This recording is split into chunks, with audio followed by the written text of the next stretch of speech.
Introduction. In view of the long-felt want for a reliable book on the mystic arts, we have issued this little book not only as a guide to the amateur, but a valuable handbook for the professional as well, giving in the most condensed form possible the only true way of readily acquiring the different arts referred to. Reader, if you have undertaken the study of these sciences, the most sublime and useful of all the sciences, in order to gratify merely selfish desires.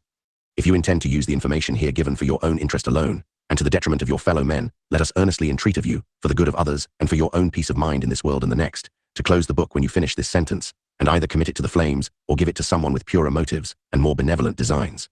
We are placing in your hands a most potent agency for good or evil, used for proper purposes, and with a clear appreciation of what you owe to yourself and others, it will cause thousands to rise up and call you blessed. But if, on the other hand, you think only of yourself, if you take advantage of the ignorance of the multitude, and use for dishonest purposes these great powers which are placed at your command, language cannot describe the punishment that you will deserve, and that will surely follow on such a course. It is not for us to point out the direful consequences of such abuse. We will only say that your responsibility is in direct proportion to your knowledge, and if you are wise you will heed our counsel. Wishing you all the success possible, I am truly yours, Lou H. Anderson. Psychometric Fascination or Soul Charming. How to make one of the opposite series love you. Instructions for a gentleman. First, you must feel kindly towards the lady whom you desire to love you. Second, when in her company always act kindly towards her and appear cheerful and good-natured. Whatever you may feel, never show any signs of anger or jealousy. If you have a rival, speak well of him, and say that he is a good fellow. Say that you do not blame him for loving her, as you cannot help doing so yourself. Third, when you have advanced so far in her good graces that she permits you to kiss her and fondle her, always breathe her a warm breath when you kiss her, especially upon the centre of the forehead and the back of the neck, and should opportunity offer, over her heart, and in caressing her always move your hands over her arms from the shoulders, downwards to the tips of the fingers. By following the instructions given above you, will soon win the lady's affections and have her under your control, but beware of the least unkindness, or of using the power you have obtained for an evil purpose, for women are exceedingly good, kind, and generous, and very sensitive, and should you wound her feelings your power over her would begin to fade at once. Do not mind if she scolds a little. All women in love are a little jealous, but never scold in return. It does not become a man to pick at a woman. Remember that there are more flies caught with molasses than with vinegar. Instructions for a lady. First, you must feel kindly towards the gentleman whom you desire to love. Second, when in his company always act kindly towards him and appear cheerful and good-natured. Do not be afraid to show some regard for him. It will please him and make him like you. Invite him to come and see you, and when he calls, make him at home. Gentlemen do not call where they do not think they will be welcome. Third, when you have by degrees reached that point of courtship where you kiss and caress one another, breathe upon him a warm breath whenever you kiss him or he kisses you. Kiss him upon the center of the forehead and back of the neck, never failing to breathe on these parts warm breaths. Pet him as much as possible. By this means you will soon win the gentleman's love and control him entirely, and no one can take him from you whilst you treat him kindly. But remember, you must be kind and gentle. There are more flies caught with molasses than with vinegar. The above secrets have been sold over and over again by a Philadelphia party for $1 each. Below we present you with the only reliable love secret yet discovered, known as the Great French Secret. How to charm those you meet and love. When you desire to make anyone love you with whom you meet, although not personally acquainted with her, you can very readily reach her and make an acquaintance if you observe the following directions. Suppose you see her coming towards you in an unoccupied mood, or passively walking past you. All that remains for you to do at that moment is to concentrate your thought and send it to her. And to your astonishment, if she was passive, she will look at you, and now is your time to send a thrill to her heart, by looking carelessly though determinately into her eyes, and praying with all your heart, mind, soul, and strength that she may read your thought, and receive your true love, which we should bear one another. This accomplished, and you need not and must not wait for a cold-hearted, fashionable, popular Christian introduction. Neither should you be hasty, but continue operating in this psychological manner, not losing any convenient opportunity to meet her at an appointed place, when an unembarrassed exchange of words will open the door to the one so magnetized. At this interwar, unless prudence sanction it, do not shake hands, but let your manners and eyes speak with ease. Wherever or whenever you meet again, at the first opportunity grasp her hand, in an earnest, sincere, and affectionate manner, observing at the same time the important directions, namely, as you take her bare hand in yours, press your thumb gently though firmly between the bones of the thumb and forefinger of her hand, and at the very instant when you press this on the blood vessels, which you can before ascertain to pulsate, look earnestly and lovingly, though not partly or fiercely, into her eyes. And send all your hearts, minds, and soul's strength into her organization, and she will be your friend. And if you find her not to be congenial, you have her in your power, and by carefully guarding against evil influences, you can easily make her do your bidding. Ladies, in order to gain a gentleman's love, should proc-ed in a similar manner. This science, still in an embryo condition, has produced effects which have remained inexplicable to the present day, and which appear to relate to a particular condition, into which the soul finds itself plunged as a sequence to somnambulism, brought upon very sensitive persons through the sole influence of visual glances. It seems demonstrated that the person magnetized blindly obeys the magnetizer. He or she is controlled by an irresistible force, of which we have an example.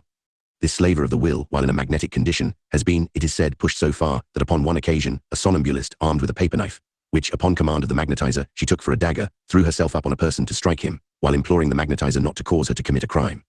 But Ribody is not susceptible to magnetism, And even there are but few persons, women chiefly, who can be thoroughly magnetized. In the opinion of most authors on this subject, women should never allow themselves to be experimented upon, even for amusement. As did the magnet Zer succeed in fascinating their will, he becomes complete master of their bodies, and involuntarily they become accessories to their moral ruin. It was suspected that the infamous Lord Baltimore, son of the A&T of Maryland, employed this means for the debauching of his numerous visitors.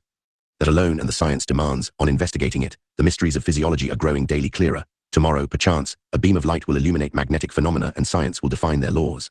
Until then we must wait, and above all, not to make a sport of magnetic experience. There may be a grave danger in imprudently using this unknown weapon, for, as a celebrated physician has observed, it may prove of good use, wielded by an honest man, but in the hands of a wicked one, it is an instrument of torture. Anderson's great expose of the mystic sciences. Clairvoyance made easy. A guide to second sight. Practical directions in development, whereby any person may ascertain, by practical experiment, to what extent they are constituted for the enjoyment and practice of clairvoyance. This book is issued in view of the widespread ignorance which exists in reference to the mental sciences, and in answer to the many inquiries continually being made by earnest, anxious investigators who are desirous of developing their supernatural vision. The directions here given are the result of many years of practical experience, and are those which have been found most successful in the development of clairvoyance.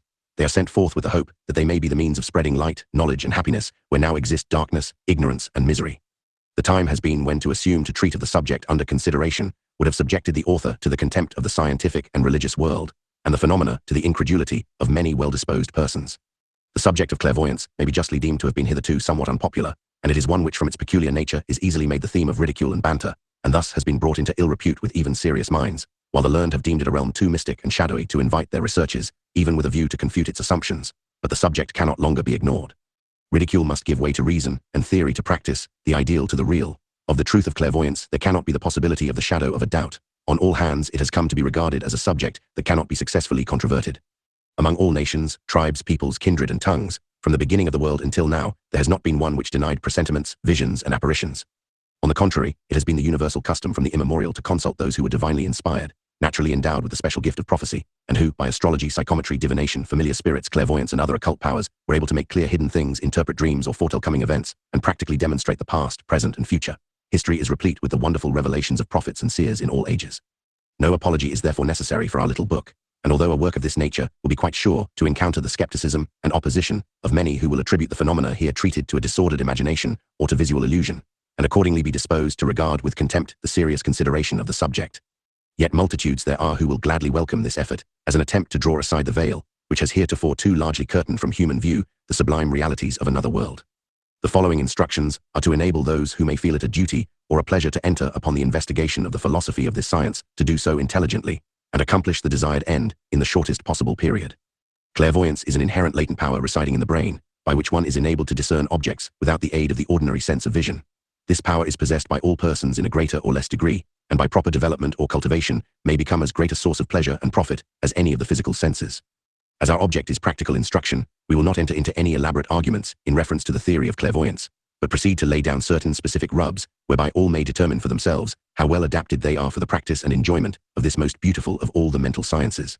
The first requisites in the study of clairvoyance, as in everything else, is a perfect sympathy with the subject you are about to undertake or investigate, and a willingness to be convinced of its merits, provided the personal investigation practically demonstrates its truth. Trusting, therefore, that you are prompted in your investigations by honest motives, and are sincere in your desire for the proper cultivation of this power, we submit the following as among the best methods of developing this occult power. The principal aim is to induce that quiescent condition of the mind known as the trance. This is simply a state of perfect passivity of the mental faculties, in which the person may be conscious, semi-conscious, or unconscious of surrounding conditions.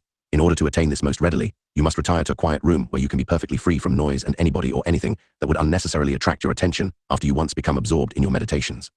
Here you may seat yourself in an easy chair or recline upon a lounge. The proper position is an inclination of the body at an angle of about 45 degrees, with the back of the head toward the north, as nearly as may be possible. The object now is to attain a position of perfect ease with every voluntary muscle relaxed and not a single strain upon the body. The room should be properly shaded, or the light regulated that it may not affect the eyes. Having attended to these preliminaries, and feeling secure against the intrusion of others, assume your position. Run your fingers up through the hair, throwing it back from the forehead, then fold the hands together and gently close the eyes. Sit quietly now, and don't be too anxious or curious about the results, but let the mind indulge for a few moments in some pleasant reverie. Gradually let the mind assume that perfect passivity in which it has not a care or a thought in the world. In other words, stop thinking, and forget self for the time being. This is usually accomplished in about 5 minutes. The least anxiety now would create an excitement of the brain and obscure the mental vision. As soon as the mind becomes sufficiently passive, you will be most apt to see something in your mind's eye that will engage your attention. But if this has not occurred, open your eyes, and having previously suspended upon the wall which you are facing the picture of a landscape, flower, or other object, gaze intently upon some particular portion of it, until you have counted 100, then instantly close the eyelids, and turning the eyes upwards, continue to gaze mentally with the eyes still closed. You will still see by impression the object you have been gazing at, which will assume various forms in quick succession, and if you retain your passive condition, will rapidly change into visions of places or persons, in which you will be immediately interested. Most probably you will recognize some spot you have visited in person, or be looking down some familiar street. Call it imagination if you will, but follow along the street and see where it leads, most probably into beautiful fields and flowers or gardens, or along mountains, over valleys and plains, across streams of water, into foreign countries and strange places. You will soon begin to see forms and faces. These appear at first with the rapidity of lightning and vanishing almost instantaneously. Some of these you will recognize, more you will not. Some will appear arrayed in beautiful garments, others grotesque and ridiculous, or even hideous. Do not call this imagination. It is the first stage of development and leads to perfect clairvoyance. Rev. W. F. Evans, in his excellent treatise on mental medicine, says of this state, "It is a condition of mental exaltation, of quickened perceptions, of great psychological sensitiveness. It is the interior vision and the dawning of spiritual perception or vision independent of the external organs of sight." You are now in a state of clairvoyance, somnambulism, or sleepwalking, and on the boundary of the other world. Continue perfectly passive, directing your thoughts to some distant and familiar meeting or person, or to some place where you would love to be. You will perceive objects with the interior eye as certainly and really as you ever saw them with the outward organ. You will perceive not only what you have seen before, but what you exists, though you never before saw it. The accuracy of this you may be able to test, if you desire it. While in this state, you can by an effort will transfer the interior sense of vision to any distance, even to another continent. For this wonderful power is not subject to the limitation of time or space. It is not imagination merely, it is a real interior or spiritual perception. By fixing the attention upon the organ of hearing, you can sometimes hear what persons many miles away are saying. The sound is distinctly heard, though not with the outward ear. In fact, incredible as it may appear, their very thoughts become audible. This has been called clairaudience. The same may be true of the sense of smell, or even taste. It is only the mind asserting its freedom from material restraint. A little practice and a due share of perseverance will render all this easy, and you will be able to enter upon this state without any preliminary process of gazing. Some undoubtedly will succeed better than others, but no one need fail entirely. While in this state, if you turn your attention to any persons at a distance, or nearby you, you will find that their conditions, both bodily and mentally, will affect you. If they are sad, you will feel it. If they have a pain, you will be affected by it, by sympathy in the same place, and to a perceptible degree. By holding in your hand an autograph letter or lock of hair from a person many miles away, you will be influenced by his condition, and will have a realistic perception of him and his surroundings, learn also his past history and character, and even obtain prophetic glimpses of his future career and destiny. This is sympathetic clairvoyance, or psychometry. By means of it you will be able after a while to tell the condition of your absent friends and others, though they may be thousands of miles away. Very many persons, without any assistance from others, are able to throw themselves into the trance condition at will. It is witnessed every day in all parts of the country. We have seen hundreds of persons who could induce upon themselves the conscious magnetic state in a few minutes. Some go into it almost instantly. Many professional clairvoyances throw themselves into a state of artificial somnambulism or trance in a minute, and bring themselves out of it at pleasure. Your success depends almost entirely upon the possibility of the mind to which you attain, and herein lies the trouble with beginners. They find it so extremely difficult to stop thinking and forget self, but this will be easy to accomplish after a few trials. The sittings should be continued at a specified hour every day, if possible, and the rules adhered to, as near as may be possible, until you are able at a moment's notice to induce the trance, after which they may be pursued at your pleasure and convenience. The dreamy state of mind which precedes sleep is the passive condition referred to. Hence one of the best opportunities afforded for the development of clairvoyance occurs after you have retired for the night, when after closing the eyes and having become quiet, to imagine you are in some familiar place, and allowing the mind to carry you along, you will soon become absorbed in viewing scenes with which you are not familiar. Some of these may exist only in fancy, but as your development progresses, you will have visions of objects and places that actually exist, or have existed, which subsequent inquiry will practically demonstrate. The sittings should never be engaged in when you are in a hurry, or anxious to be away to attend to other duties. It must be remembered that any disturbing influence of whatever character which creates a ripple upon the mind destroys the passive condition. And just as you may be able to induce that perfect passivity of the mind, will your clairvoyant vision become perfected, and you will be enabled to discern objects that actually exist, though obscured from natural sight, or view occurrences that are actually transpiring, though many miles away, and thus even able to foretell future events. This may not be attained at the first sittings, but constant practice and patient, persistent effort lead to success. Do not extend your first sittings beyond 20 minutes, else you may tire, which will destroy the passive condition of the mind and defeat the object in view. If from any cause you should fail in producing the trance condition unaided, you should call to your assistance some friend, male or female, in whom you have sufficient confidence to entrust yourself, and allow them to magnize you. This may be accomplished in various ways. From the time of Mesmer downward, every operator has had his own peculiar method. The simplest form is for the magnetizer, who should be a person possessed of a fine, healthy, physical organism and strong willpower, to make passes with his hands downward from the head and shoulders to the tips of the fingers, while you are gazing intently at some object previously suspended before and somewhat above the eyes. Let the subject assume an easy position, as before directed, so that all the voluntary muscles may become relaxed. There should be perfect stillness and freedom from everything that can distract the mind. There must be a mutual cooperation between the operator and subject. The latter must be entirely passive and yield himself wholly to the former. Concentrate your whole mental force into the act of gazing. Abstract the attention from everything else and gaze steadily at the object selected with the eyes partly closed for a few minutes. You will soon become charmed or fascinated while thus gazing. As soon as the eyes feel a tendency to close entirely, and the room seems dark, and the vision blurred and obscure, shut them at once. Continue to gaze mentally at the same object after the eyes are closed. Only a few minutes, scarcely ever more than 10, if you have observed the required conditions to produce the magnetic state. It is this state of mental exaltation and freedom from the thraldom of matter which has received the name of clairvoyance or superhuman vision, wherein the invisible appears in sight, and the mind is exalted to the perception of the hidden causes of things. This leads us into a still higher field of investigation.